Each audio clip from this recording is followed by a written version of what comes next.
Parkinson's disease all about, and what should we know about it? Well, as we affectionately call it, PD, it is a chronic progressive movement disorder that involves the malfunction and death of vital nerve cells in the brain called neurons. Some of these dying neurons produce dopamine, a chemical that sends messages to the part of the brain that controls movement and coordination.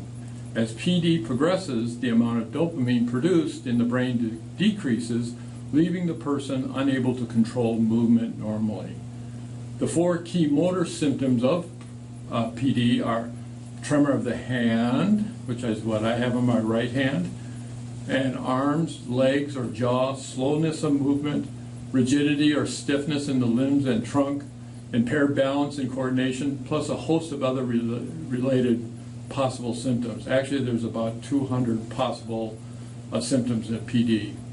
An estimated 10 million people have the PD in the world. 1 million of those PD are in the U.S., and there's 60,000 newly diagnosed annually. The cause is not known. This is more than MS, muscular dystrophy, and Lou Gehrig's disease combined. There are 5 stages to PD, and I'm in stage 2. Very individual progression in symptoms with a mix of these 200 possible symptoms. But traditionally, the primary path of treatment was addressing the symptoms with various medications, and this can still be very effective, and is very effective. But today, my symptoms are primarily a tremor in my right hand and some in my right jaw and lip. There are other symptoms that are much more subtle. I have lost most of my sense of smell. Sometimes my voice softens and I can't produce normal volume.